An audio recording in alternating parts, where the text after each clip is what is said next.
اعوذ باللہ من الشیطان الرجیم بسم اللہ الرحمن الرحیم رب اشرح لی صدری ویسر لی امری واحلل عقدۃ من لسانی یفقهوا قولی ربی زدنی علما ربی زدنی علما ربی زدنی علما۔ یا رب العزت، ہم اس کتاب سے جو کچھ بھی پڑھیں تو اس سے ہمیں ہدایت حاصل کرنے کی توفیق عطا فرما، اس پر عمل کرنے کی توفیق عطا فرما، اور اس کی خیر و برکت سے ہماری دین و دنیا کو سنوار دے۔ آمین یا رب العالمین۔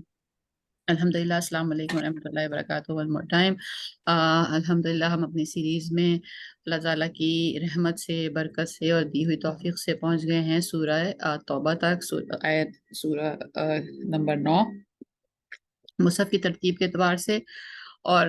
جیسا کہ نام تو ہماری سیریز کا ہے Quranic prayers and selected verses, لیکن اپنی توفیق کے مطابق بہت ہی بریف سمجھ لیجئے، یہ ظاہر ہے ان ڈیپتھ اسٹڈی تو ہم اس کو نہیں کہہ سکتے، لیکن ایک مختصراً ایک خاکہ کہ یہ آیتیں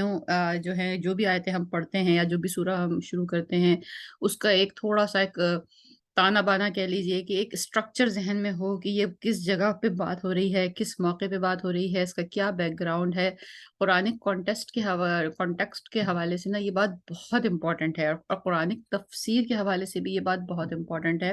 علماء اکرام نے قرآن کی تفسیر کو 2 پورشنز میں کلاسیفائی کیا ہے۔ ایک تفسیر کہلاتی ہے ٹیکسچول تفسیر، یعنی یہ کہ جو آیت ہم پڑھ رہے ہیں اس کا پچھلی آیت سے اور اگلی آیت سے کیا ریلیشن شپ ہے، ان تمام آیتوں کا ایک دوسرے سے کیا جوڑ ہے۔ کیونکہ اگر ہم کسی بھی ایک آیت کو یا کسی بھی ایک چھوٹے سے جگہ کو، in fact it is not true for Quran, یہ دنیا کی ہر ایک کتاب کے لیے یا ہر ایک لٹریچر کے لیے ٹرو ہے کہ اگر آپ کسی کو خاص کسی جگہ سے کٹ کر لیں، کاپی پیسٹ کر لیں، ایک جملے کو شروع سے کاٹ دیں اور آخر سے کاٹ دیں اور بیچ میں سے اس کا کچھ متن نکال لیں، تو وہ بات کچھ کی کچھ سمجھ ہی جائے گی اور بات کچھ کی کچھ ہو جائے گی۔ تو قرآن کی آیتوں کو سمجھنے کے لیے جو اس میں خاص طور پہ احکام آئے ہیں، اور بہت ہی خاص طور پہ اسپیسیفکلی جو بہت شدید نوعیت کے، یعنی ویری اسٹرکٹ نوعیت کے احکامات ہیں، اس کی وجہ اس کو ایسے ہی اٹھا کر کٹ کر کے دونوں کناروں سے اگر ہم کاپی پیسٹ کرتے ہیں تو پھر وہ چیز بڑی غلط طریقے سے پورٹرے کی جا سکتی ہے۔ لہٰذا اس کو سمجھنے کے لیے یہ ہے کہ کانٹیکسچول علماء کرام نے تفسیر کی کہ جنہیں انہیں بتایا کہ بھئی یہ پچھلی بات یہ کہی گئی، تو اب یہ بات یہ کہی گئی، اور اس کے بعد یہ بات اس طرح کہی گئی، اور ان کا آپس میں یہ ربط ہے تاکہ پوری بات کو سمجھا جا سکے۔ تو یہ تو ہو گئی ایک کانٹیکسچول تفسیر۔ دوسری جو کیٹیگری ہے وہ ہے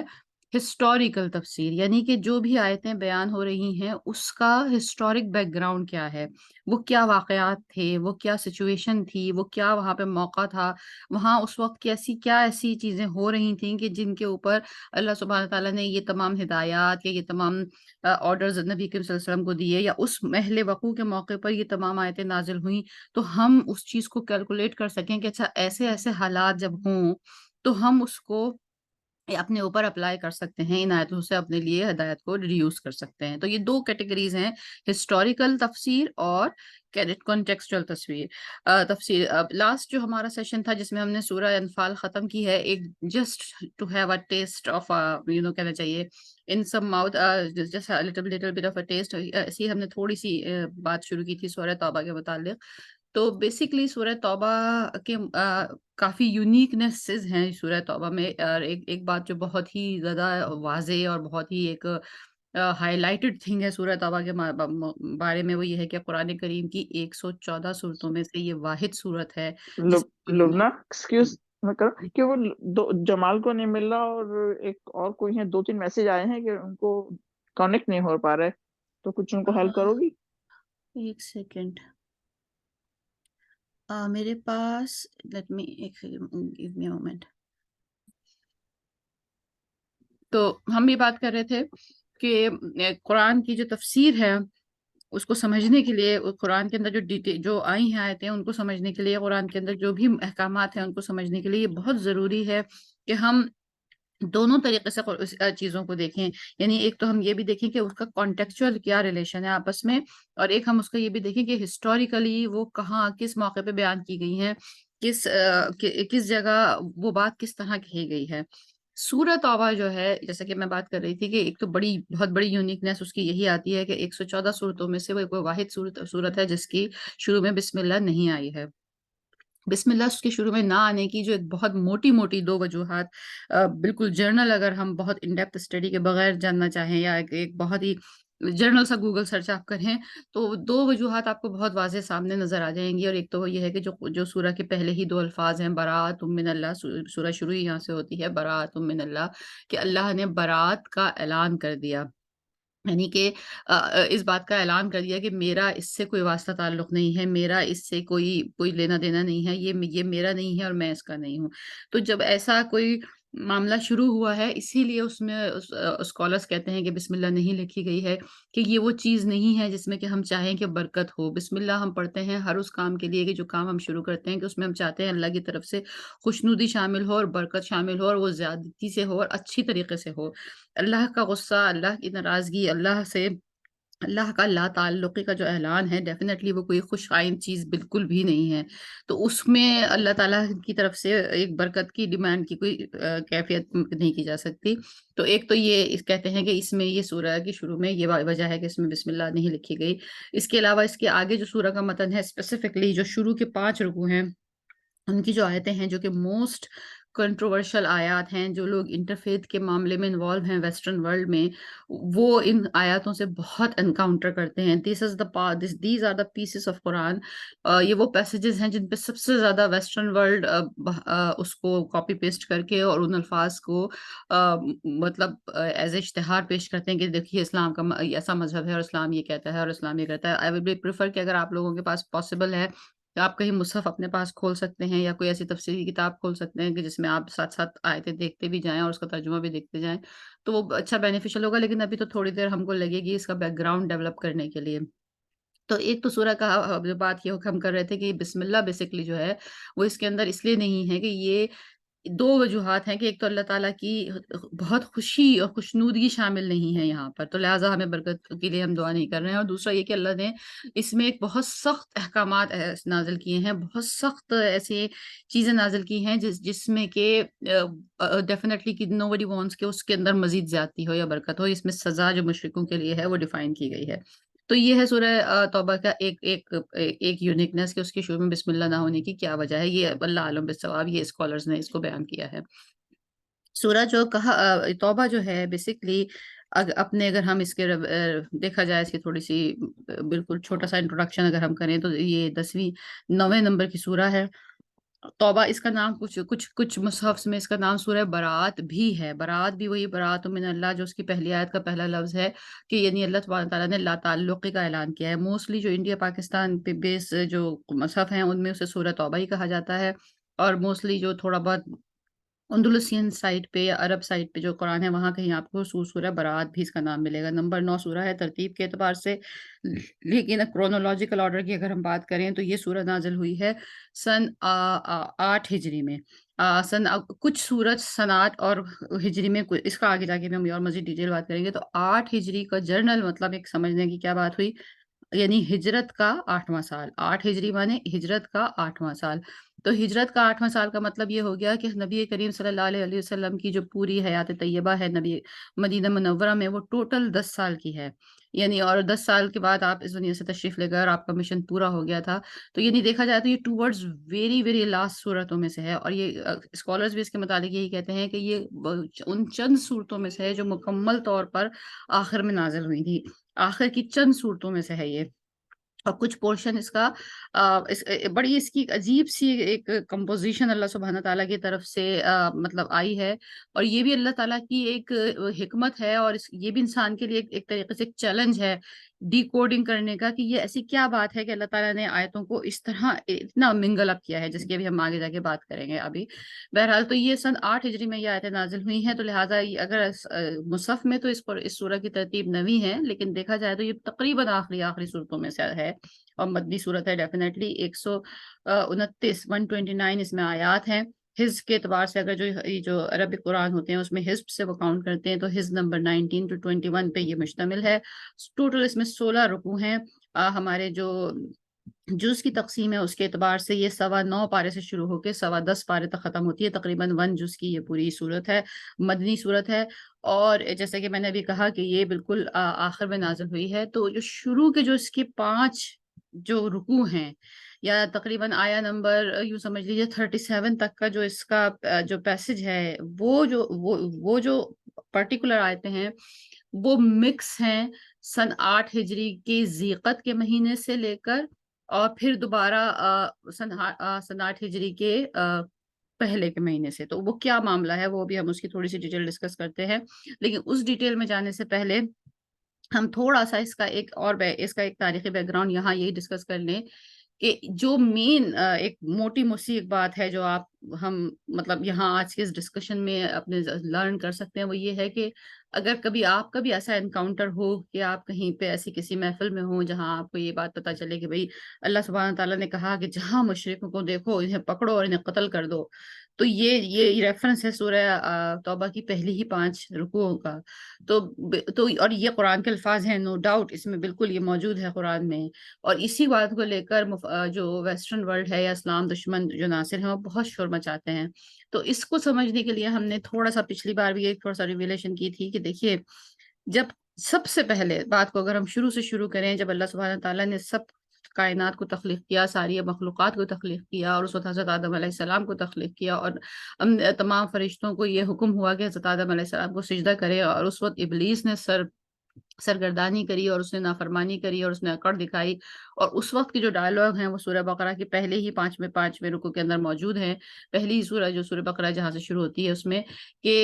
میں ابلیس نے کہا کہ میں جو ہوں اس کو سجدہ نہیں کروں گا، میں اس سے بڑا ہوں، اور اس کے اوپر جب اللہ سبحانہ تعالیٰ نے اس کو سزا دی اور سرزنش کی اور اس کو اپنی رحمت اور برکت سے فارغ کر دیا، تو اس نے ایک چیلنج اللہ کے سامنے خود مطلب آفر کیا کہ یا اللہ مجھے مہلت دے اس دن تک کے لیے جب تو ان سب کو دوبارہ جمع کرے گا، یعنی وہ ٹائم جس وقت اللہ سبحانہ تعالیٰ اس سے شدید ترین غصے میں ہے۔ اس کو اپنے محبوب کہتے ہیں کہ ابلیس جو تھا وہ محبوب ترین فرشتہ تھا، بیسیکلی وہ جن تھا، جن بھی نہیں تھا، وہ مطلب فرشتہ بھی نہیں تھا، وہ جن تھا، اور اپنی عبادات کی وجہ سے وہ اس لیول کے اوپر موجود تھا، اور اس کا وہ اتنا بڑا مقام تھا جو ایک ہی جھٹکے میں، ایک ہی لمحے میں، اور ایک ہی سجدے کی کیا کہنا چاہیے نافرمانی کرنے میں اس کے دل میں جو اصل چل رہا تھا وہ سامنے آ گیا، اور اس پرٹیکولر لمحے پر اس نے اللہ تعالیٰ سے یہ ریکویسٹ کری کہ یا اللہ سبحانہ تعالیٰ اچھا ٹھیک ہے، تو نے مجھ کو تو مردودوں میں سے کر دیا، تو نے مجھے تو ان لوگوں میں سے کر دیا جو دھتکارے ہوئے ہو گئے، لیکن اب میں تجھ سے یہ درخواست کرتا ہوں کہ تو مجھے اس وقت تک کی مہلت دے جب تک کہ تو ان سب کو دوبارہ جمع کرے گا، اور اس نے کھلا چیلنج، اپنا کوئی دوغلے بازی نہیں کی، اس نے کھلا چیلنج بیان کیا کہ میں ان کے راستے پہ بیٹھ جاؤں گا، اور میں نے اوپر سے نیچے سے آگے سے پیچھے سے ہر طرف سے بہکاؤں گا، میں ان کے سامنے خوشنما خیال پیش کروں گا، میں انہیں ٹیمپٹیشنز لے کر آؤں گا، میں انہیں ہر طرح جو کمزوریاں ان کے سسٹم میں ہیں، کیونکہ ظاہر ہے وہ ایک غیر مرئی مخلوق ہے، جو کیا کہنا چاہیے وہ ان مخلوقات میں سے ہیں جو وہ کچھ دیکھ سکتے ہیں، جو انسانوں کے لیے ذرا وہ چیزیں اللہ سبحانہ تعالیٰ نے نہیں بنائی ہیں، جس طرح جن ہیں وہ انویزیبل ہیں، اسی طرح، اور ان کا ایکسس جو ہے اوپر آسمانوں تک ہے، اسی طرح ابلیس کا بھی جو ایکسس تھا وہ جنت تک تھا، اس کو جو انسانی اسٹرکچر ہے وہ سارا اس کو ان اینڈ آؤٹ معلوم تھا۔ اس میں کہتے ہیں کہ حضرت آدم علیہ السلام کا جب پتلا ہی بنا رکھا تھا، ابھی اس میں روح نہیں پھونکی گئی تھی، تو وہ آتا تھا اور وہ ایک اس آنکھوں اور ناک کے جو سوراخ ہیں ان میں سے ایک سوراخ سے نکل کر اور ایک سوراخ سے اندر داخل ہوتا تھا، مطلب یہ کہ وہ جاننا یہ چاہ رہا تھا کہ اچھا یہ کیا میکانزم ہے، یہ کیا چل رہا ہے، اسپرچویلٹی کے حساب سے یہ جو چیز بننے جا رہی ہے اس کی کیا ان اینڈ آؤٹس ہوں گے، اور فزیکلی جو یہ چیز بن رہی ہے، یہ مخلوق بن رہی ہے، اس کی کیا شارٹ کمنگز ہوں گی اور کیا چیزیں ہوں گی۔ تو وہ اس نے وہاں کھلا چیلنج دے رہا ہے، وہ اس وقت کھڑے ہو گئے کہ جب اللہ سبحانہ تعالیٰ اس سے انتہائی غیظ اور غضب میں ہے، اور اس پرٹیکولر مقام کو بھی اسکالرز یوز کرتے ہیں اس بات کی دلیل کے طور پر کہ اللہ سبحانہ تعالیٰ کا یہ اپنی مخلوق سے یہ وعدہ ہے کہ جو دعا وہ صدقے دل سے مانگیں گے وہ میں قبول کروں گا۔ تو وہ ٹائم ایسا ہے کہ جب اللہ سبحانہ تعالیٰ اپنی اس مخلوق سے سخت ناراض ہیں، لیکن انہوں نے اس کے اس وعدے کو بھی ایکسیپٹ کیا، اس کے اس چیلنج کو بھی ایکسیپٹ کیا کہ ٹھیک ہے چلو تم کو ہم نے مہلت دی اور جاؤ، ہم نے تمہیں چھوڑ دیا۔ اور اس کے بعد اللہ سبحانہ تعالیٰ نے جو الفاظ کہے ہیں جو کہ سورہ بقرہ کی آیات میں درج ہیں، وہ یہ ہیں کہ اگر یہ تمہارے کہنے میں آئے، اگر یہ تمہارے بہکائے میں آئے، میں مفہوم بیان کر رہی ہوں، تو پھر میں ان سب کو جو یہ سیدھا راستہ چھوڑ کے تمہارے کہنے میں آئیں گے، تمہارے بہکائے میں آئیں گے یا تمہارا ساتھ اختیار کریں گے، میں ان سب کو تمہارے ساتھ ہی جہنم سے بھر دوں گا۔ یہاں ایک بات تھوڑی سی، یہ ایک مطلب کنفیوژن کہہ لیں یا ایک ذرا سا ایک عجیب سی محسوس ہوتی ہے۔ اللہ سبحانہ تعالیٰ نے اپنے ہاتھ سے حضرت آدم علیہ السلام کو تخلیق کیا، اتنے پیار سے، اتنی اتنی ان کو آنر دی، اتنی ان کو عزت بخشی۔ ان کو فرشتوں نے جب ان سے کہا بھی کہ آپ اس مخلوق کو کیوں بنا رہے ہیں، یہ فساد کرے گی، تو اللہ تعالیٰ نے کہا تم وہ نہیں جانتے جو میں جانتا ہوں۔ تو ایک بہت بڑا رتبہ اس مخلوق کے لیے اللہ سبحانہ تعالیٰ نے تجویز کیا۔ اس کے باوجود جب شیطان کھڑا ہو کر یہ ایک کھلی وارننگ دے رہا ہے کہ میں ان کو بھٹکا دوں گا، تو اللہ سبحانہ تعالیٰ وہاں پر مطلب ایک جنرل انسانی جو رشتے جس طرح کے ہوتے ہیں اس لحاظ سے تو ایسا ہونا چاہیے تھا، یہ اللہ سبحانہ تعالیٰ کہتے ہیں کہ میں ان کو بھٹکانے نہیں دوں گا، یا میں ان کی حفاظت کروں گا، میں تم کو یہ اتنی گنجائش دوں گا ہی نہیں کہ تم انہیں بھٹکاؤ۔ لیکن اس وقت اللہ تعالیٰ نے یہ نہیں کہا، اس وقت اللہ تعالیٰ نے یہ کہا کہ نہیں، تمہیں اوپن چیلنج ہے، تم بھٹکا دو، تمہیں جس کو بھٹکانا ہے، تم جو کر سکتے ہو کر لو، اور پھر جو تمہارے کہنے میں آ گئے وہ تمہارے ہی ساتھی ہیں۔ تو یہ چیز جو یہ مقام جو ہے نا، یہ تھوڑا سا سوچنے والا ہے، تھوڑی سی سوچنے والی بات کرنے مطلب دیکھنے والا ہے۔ مے بی بندہ اپنے رشتے کو اپنے رب کے ساتھ سمجھنے کے لیے یہاں پر ہم کو تھوڑا سا ایک کچھ اس میں چیز مل سکتی ہے۔ رشتہ اس کو اگر ہم انسانی رشتے کی اگزامپل سے سمجھنے کی کوشش کریں تو وہ ایسے ہو سکتا ہے کہ کوئی بھی ایک پیور سے پیور انسانی رشتہ آپ سوچیے، جو کہ روئے زمین پہ شاید ماں اور اولاد سے زیادہ پیور رشتہ کوئی اس سے زیادہ ممکن نہیں ہے۔ لیکن چلیے اگر کوئی دو دوست بھی ہیں، یا کوئی اور دو رشتہ بھی، کوئی ایسے دو لوگوں کے درمیان ایک ایسا رشتہ ہے کہ جس میں ایک شخص نے دوسرے کے لیے بہت کچھ کیا ہو۔ ماں ساری زندگی اپنے اولاد کے لیے کرتی ہے، اس کو پالتی ہے، پوستی ہے، پڑھاتی ہے، لکھاتی ہے، اگر اس کے حالات تنگ ہے تو وہ خود بھوکا رہتی ہے اور وہ اس کو کھلاتی ہے، مطلب وہ جو کچھ بیسٹ کر سکتی ہے اس کے لیے وہ کرتی ہے۔ جس دن سے وہ بچہ اس کی زندگی میں شامل ہوتا ہے، اس کی اپنی زندگی ختم ہو جاتی ہے، اور وہ اس کو سب کچھ، اپنا سب کچھ اس کو دے دیتی ہے۔ تو اس رشتے کی ڈیولپمنٹ میں اتنا سب کچھ دینے کے بعد ایک یہ ان وربل ایک پیکٹ ہے اولاد کے اور ماں کے بیچ میں، ایک ان وربل پیکٹ ہے ایک ایسے رشتے میں جہاں ایک شخص نے بہت محبت سے اور مان سے سب کچھ دوسرے کے لیے کیا ہے، کہ وہ اب اس محبت کو، اس مان کو، اس احسان کو، اس کو وہ نہ صرف مانے گا بلکہ اس کی وجہ سے وہ اپنی محبت کو، اپنی ممنونیت کو، اپنی وفاداری کو اس شخص کے ساتھ بنا کے رکھے گا۔ وہ اس کے احسان فراموشی نہیں کرے گا، وہ اس کو چھوڑ کے نہیں جائے گا، وہ اس کو دل نہیں دکھائے گا۔ یہ ایک جرنل ایک انسان کو اس طرح سے بلٹ اپ کیا گیا ہے۔ تو بیسیکلی اللہ سبحانہ تعالیٰ نے انسان کے لیے جو کچھ کیا، جو کچھ بنایا، جو کچھ تخلیق کیا، اور پورے قرآن میں یہ آیتیں پھیلی پڑی ہیں کہ ہم نے کس کس طرح تمہیں فیور کیا ہے۔ یہ تو انسان کی آنکھوں کے پڑے پردے ہیں جو وہ یہ سمجھ نہیں پاتا کہ اللہ سبحانہ تعالیٰ نے ہمیں کتنا فیور دے کر اور کس طرح بنایا ہے۔ اتنی بڑا ہمارا درجہ دیا گیا، اتنا بڑا ہمارے لیے تعلیم کا، تربیت کا، رہنے کا، کھانے کا، پینے کا ہر انتظام اتنا سوچ سمجھ کے کیا گیا۔ اتنی بڑی کائنات کی تخلیق اور یہ سارا سسٹم، یہ آسمان، زمین، چاند، ستارے، پھر اس میں سے ایک پرٹیکولر زمین کے خطے کا انتخاب کیا گیا، وہاں ایک خاص قسم کی ہوا، درجہ حرارت، کس طرح انسان جس میں جی سکتا ہے، ہم پوری باقی کائنات میں کسی پلانٹ پہ سروائیو نہیں کر سکتے تھے۔ پھر وہ ایک پورا اتنا ڈیلیکیٹ سسٹم کریٹ کر کے دیا گیا اسی انسان کے خاطر۔ تو جب اتنا سب کچھ کیا گیا ہے، اس کی عوض اللہ سبحانہ تعالیٰ نے صرف ایک چیز چاہی، اور وہ یہ چیز تھی کہ میں تمہارا رب ہوں۔ تم کو یہ بات یاد رکھنی ہے کہ میں تمہارا رب ہوں۔ اور وہ جو یوم الست کا واقعہ ہے کہ جس میں حضرت آدم علیہ السلام کی پیٹھ سے سارے ارواح کو نکال کے یہ کہا گیا تھا کہ دیکھو تم کو یہ کون ہے تمہارا رب، اور انہوں نے کہا تھا میں تمہارا رب ہوں۔ اور انہوں نے کہا تم بھول نہ جانا کہ میں تمہارا رب ہوں۔ آلدو کہ جب ہم زمین پہ آتے ہیں تو ہمیں وہ واقعہ اس طرح یاد نہیں ہے، لیکن وہ انگریو ہے ہماری کیا کہنا چاہیے، ڈی این اے میں انگریو ہے، وہ ہماری روح میں انگریو ہے۔ اور جو لوگ اللہ کے راہ پہ چلتے ہیں، پھر وہ اس چیز کا، اس کی روشنی کو، اپنے اس وعدے کی کیا کہنا چاہیے، اس کی بازگشت کو پا لیتے ہیں۔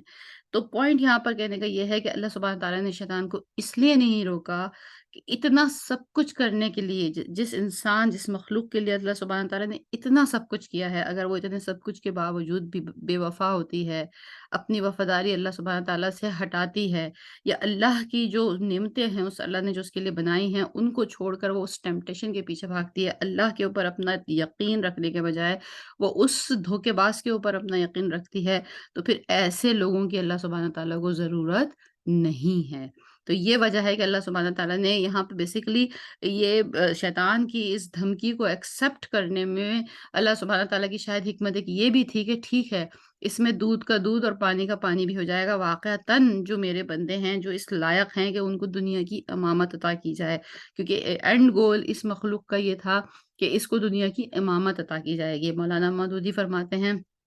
کہ یہ جو دنیا کی امامت کا معاملہ ہے، یعنی خلافت کے لیے جو اللہ تعالیٰ نے پیدا کیا ہے، اور خلیفہ کا جو لفظ یوز کیا جاتا ہے انسانوں کے لیے، تو مولانا مودودی کا تو فرمانا یہ ہے کہ یہ صرف اس دنیا کے لیے نہیں ہے۔ جب اس دنیا سے بھی لوگ گزر جائیں گے اور وہاں جنت اور جہنم کا معاملہ ہو جائے گا اور اچھے اور برے میں فرق ہو جائے گا، تو جو جنت میں جو لوگ جمع کیے جائیں گے ان کو پھر خلافت عطا کی جائے گی، اور ان کو وہ اس دنیا میں بھی جو رہتی دنیا تک کا معاملہ ہے، واللہ وہاں کے معاملات کس طرح ہوں گے، لیکن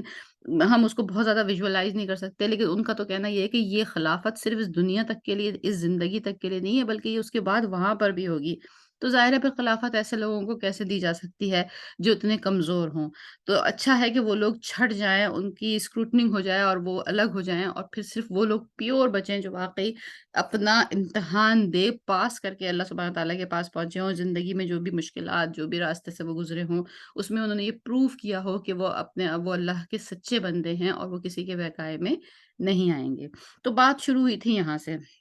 کہ اللہ سبحانہ تعالیٰ نے پہلے دن ہی، یعنی وہ جو کہتے ہیں نا ویری فرسٹ اورینٹیشن میں اٹ واز ویری کلیئر کہ آپ راہ راست پر چلیں گے تو پاس ہوں گے، اگر آپ راہ راست پر نہیں چلیں گے تو اس دن آپ کے ساتھ یہ ہوگا۔ وہاں اس دن کوئی سرپرائز نہیں ہے، کوئی کھڑے ہو کے یہ نہ کہے کہ اچھا یہ بات تو مجھے پتا نہیں تھی۔ تو یہ بات تو پہلے دن ہی اناؤنس ہو گئی۔ اس کے بعد پھر دنیا شروع ہوئی، پھر حضرت آدم علیہ السلام دنیا میں تشریف لے کر آیا، اس کے بعد نسلیں چلیں، پھر اس کے بعد حضرت نوح علیہ السلام تو پہلے نبی ہیں جو اس وقت تک انسانیت ذرا بڑھ چکی تھی اور وہ پوری ایک قوم کی شکل اختیار کر چکی تھی۔ حضرت نوح علیہ السلام نے 950 سال تک جو ہے تبلیغ کری، اور اس میں وہ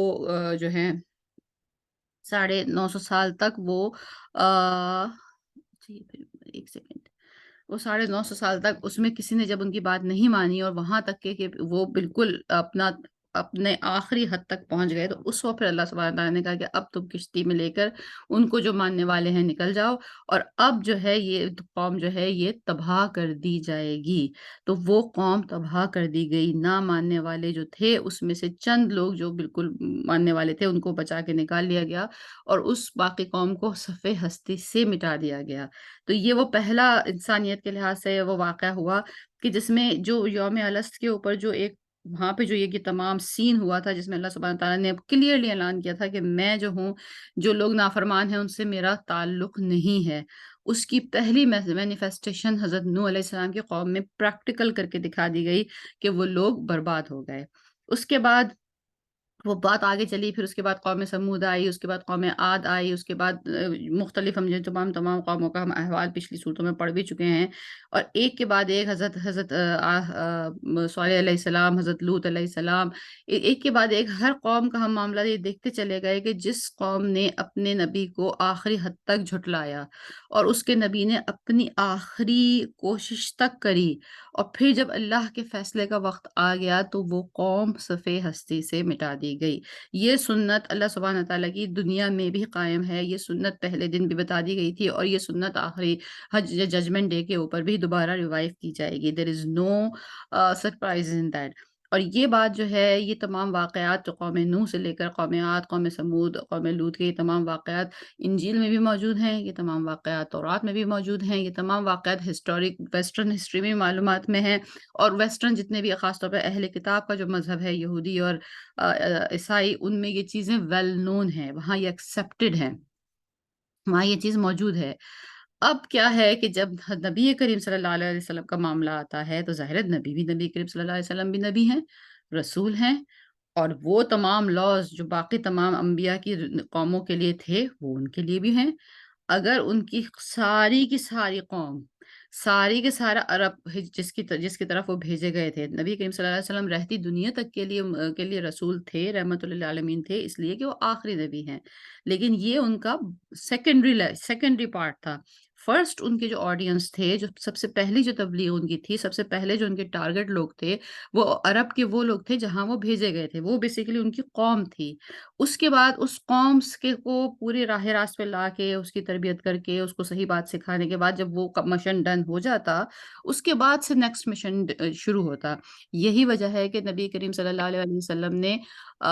صلح حدیبیہ تک، صلح حدیبیہ ہوئی ہے سن 6 ہجری میں، سن 6 ہجری کا مطلب ہجرت کے 6 سال بعد، یعنی صلح حدیبیہ پہلے سن 2 ہجری میں، ابھی ہم نے غزوہ بدر کی بہت ہی ڈیٹیل ہم نے اس کا back ground, political back ground, ساری چیزیں ہم نے لاسٹ ٹائم ابھی 8 9 10 سیشن ہم نے لگائے ہیں، اور جب ہم نے سورہ انفال کی ہے تو ہم نے پورا غزوہ بدر دیکھا ہے۔ اس کے بعد سن 2 ہجری میں سوری لبنہ، السلام علیکم، سوری۔ اوکے، تو اب ہم دوبارہ وہیں سے شروع کرتے ہیں جہاں سے ہماری بات منقطع ہوئی تھی، کہ بیسیکلی پوائنٹ یہاں پر یہی تھا کہ نبی کریم صلی اللہ علیہ وسلم کی جو ڈائریکٹ آڈینس تھے وہ ان کی ڈائریکٹ قوم تھی، اور نبی کریم صلی اللہ علیہ وسلم رسول بن کے ان کی طرف بھیجے گئے تھے، تو وہی رول ہے اور وہی فارمولا ہے کہ یا تو وہ سارے کے سارے جو بھی دعوت ہے رسول کی اسے قبول کریں، اس کے برعکس اگر وہ رسول کی تصدیق کرتے ہیں، وہ رسول کو جھٹلاتے ہیں، وہ رسول کی بات نہیں مانتے ہیں، تو ان کے ساتھ وہی کچھ ہوگا جو پچھلی امتوں کے ساتھ ہوا۔ اور جیسے کہ میں نے ابھی کہا کہ پچھلی امتوں کے یہ تمام واقعات تورات میں بھی موجود ہیں، انجیل میں بھی موجود ہیں، وہ سب لوگ اس کو جانتے ہیں اور کوئی اس کو کرٹیسائز نہیں کرتا، وہ سب اسے ایکسیپٹ کرتے ہیں کہ ٹھیک ہے، یہ اللہ سبحانہ تعالیٰ کی طرف سے پہلے سے بتا دیا گیا تھا کہ آپ پڑھیں گے تو پاس ہوں گے، نہیں پڑھیں گے تو فیل ہو جائیں گے، دس از دا رول۔ اور ایوری بڈی جو اس اسکول میں انٹر ہو رہا ہے وہ اس کو فالو کر رہا ہے۔ اسپیسیفکلی نبی کریم صلی اللہ علیہ وسلم کے کیس میں ہوا یہ کہ جب آپ نے تزکیہ 12 13 سال مکے میں تبلیغ کری اور وہاں پر حالات مناسب نہیں رہے اور آپ کو وہاں سے مائگریشن کرنی پڑی، آپ مدینہ آئے، تو آپ سوچئے ذرا سا اس وقت تھوڑا سا یہ ایک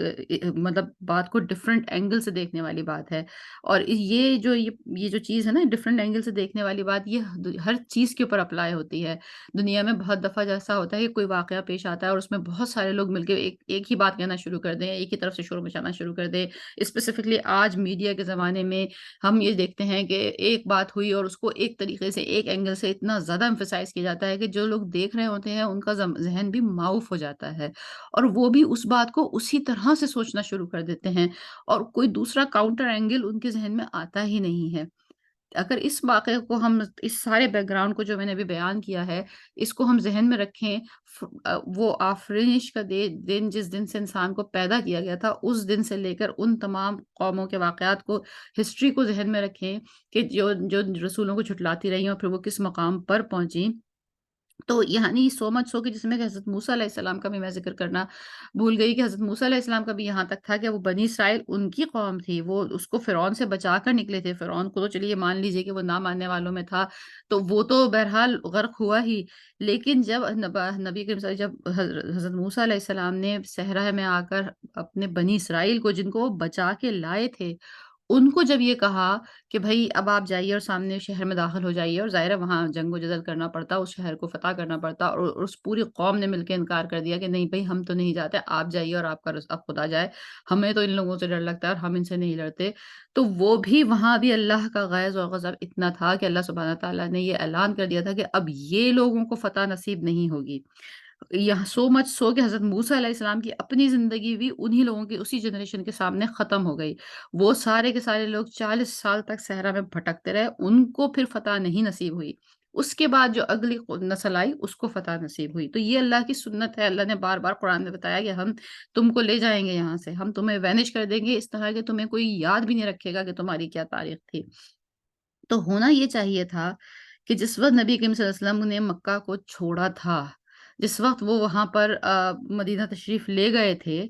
تو ہونا تو یہ چاہیے تھا کہ پھر مکہ کے لوگ تو بس اب پھر ایلیجیبل ہو گئے تھے اس بات کے کہ خدا کی طرف سے ان کے اوپر ایک عذاب نازل ہو اور وہ تہہ تیغ کر دیے جائیں اور مٹا دیے جائیں اور ختم کر دیے جائیں۔ لیکن دیکھا جائے تو یہ نبی کریم صلی اللہ علیہ وسلم کو جو رحمت للعالمین اللہ سبحانہ تعالیٰ نے بنا کے بھیجا، یہ اللہ سبحانہ تعالیٰ کی ایک رحمت تھی، ایک برکت تھی اپنے نبی کے لیے، کہ نبی کریم صلی اللہ علیہ وسلم کے دل میں اپنی قوم کی اتنی محبت تھی، اپنی امت کی اتنی محبت تھی کہ اپنے نافرمانوں کے لیے بھی وہ اتنا روتے تھے، اتنا گڑ گڑاتے تھے، اتنی تہجد میں دعا کرتے تھے کہ اللہ سبحانہ تعالیٰ نے اپنے اس عذاب کے پلان کو ڈیلے کیے رکھا، پوری مکہ کی قوم کو تلپٹ نہیں کیا گیا، کوئی فرشتہ نہیں آیا جس نے کہ اس کو اٹھا کے بستی کو اپ سائڈ ڈاؤن کر دیا ہو، کوئی طوفان نہیں آیا، ورنہ اس سے پہلے تو ایسا ہی ہوا ہے نا۔ اگر اس اینگل سے دیکھا جائے تو بیسیکلی یہ تو ایکسٹرا رحم تھا جو مکہ کے مشرکین کے ساتھ کیا جاتا رہا۔ پھر یہاں پر ہی بات بس نہیں ہوئی، ہوا یہ کہ پھر وہ چڑھ دوڑے، وہ بدر کا میدان آیا، پھر احد کا میدان آیا، پھر خندق کا میدان آیا۔ انہوں نے اپنی طرف سے کوئی کسر نہیں چھوڑی رسول کو ختم کرنے کے لیے، اس کو جان سے مارنے کے لیے، اس کو کوئی سی بھی اذیت اور تکلیف جو ایسی دنیا میں ہو جو اس کو نہ پہنچائی ہو۔ تو بیسیکلی یہ لوگ تو ہر قسم کے عذاب کے ایلیجبل بالکل تھے، فار شور تھے۔ اس میں تو کوئی اس اگر اینگل سے اس بات کو دیکھا جائے تو اس میں کوئی دو رائے تھی ہی نہیں۔ لیکن پھر بھی یہ چیزیں چلتی رہیں۔ اس کے بعد سن 6 ہجری میں جب صلح حدیبیہ ہو گئی، یعنی کہ جب آپس میں یہ طے ہو گیا کہ اچھا بھئی اب پیس ٹریٹی ہے، اب دونوں طرف سے کوئی لڑائی نہیں ہوگی، اور لڑائی نہیں ہونے کی وجہ سے پھر اس میں یہ ہوا کہ نبی کریم صلی اللہ علیہ وسلم نے بھی اپنے حلیف لوگوں کے ساتھ بات چیت کرنی شروع کری، اور جو مطلب لوگوں کو اپنا دوست بنانا شروع کیا، اور دوسری طرف سے دوسرے گروپ کے لوگوں نے بھی جو کفار مکہ تھے انہوں نے بھی کوشش کی کہ وہ بھی کچھ لوگوں کو اپنے ساتھ جوڑیں، لیکن ہو یہ رہا تھا کہ لوگ زیادہ تر نبی کریم صلی اللہ علیہ وسلم کے ساتھ جڑتے جا رہے تھے، کیونکہ اس وقت وہ سپر پاور ہوگا، کیا کہنا چاہیے کہ وہ ایک ایمرجنگ پولیٹیکل پاور تھے، وہ ایک ایسی پولیٹیکل پاور تھے جس میں زیادہ سے زیادہ لوگ ان کے ساتھ ہوتے بھی جا رہے تھے۔ تو اس وقت یہ نظر آ رہا تھا کہ اب یہ سارا جو عرب ہے یہ ان کے ساتھ ہے۔ تو جب فتح مکہ ہو گئی، سن 8 ہجری میں مکہ فتح ہو گیا بغیر کسی بلڈ شیڈ کے، نبی کریم صلی اللہ علیہ وسلم تشریف لائے، آپ مکہ میں داخل ہوئے، امان دے دی سب لوگوں کو۔ اس وقت بھی کسی کو نہیں مارا گیا، اس وقت اس ہندا کو بھی جس نے حضرت حمزہ رضی اللہ تعالیٰ عنہ کا کلیجہ کچل کے چبایا تھا، اس تک کو معاف کر دیا گیا۔ اس سے زیادہ رحم دلی اور اس سے زیادہ فارگیونس کیا ہوگی؟ اس کے بعد نبی کریم صلی اللہ علیہ وسلم واپس تشریف لے گئے، اور اس سال آپ نے حج نہیں کیا۔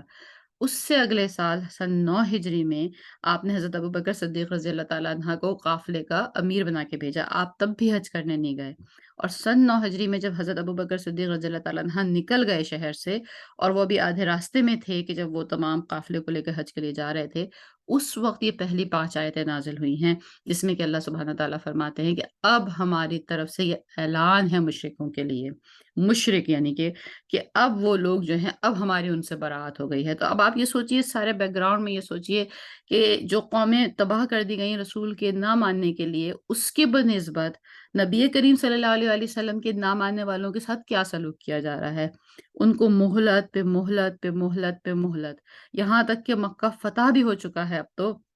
لیکن اسٹل وہ ابھی سن 9 ہجری میں جو حج ہے اس میں مشرکین اور مومنین دونوں نے ساتھ مل کے کیا ہے، مشرکین اور مومنین دونوں نے وہ حج ساتھ مل کے کیا ہے، اور اس میں اس وقت تک بھی جو مشرکین تھے ان کے اپنے یعنی جو بھی طور اتوار تھے، ان کی جو بھی اپنی چیزیں تھیں، انہوں نے اسی رسم کو، اسی اپنے ریچولز کو اختیار کر کے وہ کیا ہے، مطلب حج کیا ہے۔ اور اس کے بعد جو مسلمان تھے وہ ان کا اپنا حج کا طریقہ تھا۔ لیکن اس وقت یہ آیتیں جب حضرت ابوبکر صدیق رضی اللہ تعالیٰ عنہ نکل گئے قافلہ لے کر، ان کے پیچھے یہ آیتیں نازل ہوئیں کہ جس میں اللہ سبحانہ تعالیٰ نے فرمایا کہ یہ آخری بار ہے کہ جب مشرکین اور مومنین ایک ساتھ حج کر رہے ہیں، یہ آخری بار، مطلب ابھی بھی یہ دیکھیے یہ نہیں کہا گیا کہ بس okay you can not come, کیونکہ اس وقت ظاہر ہے ٹریول کرنے میں ٹائم لگتا تھا، اور بہت سارے حجاج کرام جو مشرکین میں سے بھی تھے وہ ٹریول کر کے مکہ تک پہنچ چکے ہوں گے، تو اس وقت بھی یہ نہیں کہا گیا کہ بھئی آپ جو ہے اب آپ نہ آئیے، نہیں، اس وقت بھی یہ کہا گیا کہ آپ سے براعت ہے، اب 4 مہینے کا ٹائم ہے آپ کے پاس، 4 months، you have the time for 4 months، آپ سے براعت ہے، آپ کے پاس 4 months کا ٹائم ہے، اور آپ کے پاس کیا آپشنز ہیں؟ یا تو آپ اسلام قبول کر لیجئے، اللہ کی اور اس کے رسول کی اطاعت میں آ جائیے، ورنہ پھر جہاں مشرکوں کو پاؤ ان کو پھر قتل کرو اور قتال میں جاؤ۔ یہ ہے وہ آیت جہاں آئی ہے۔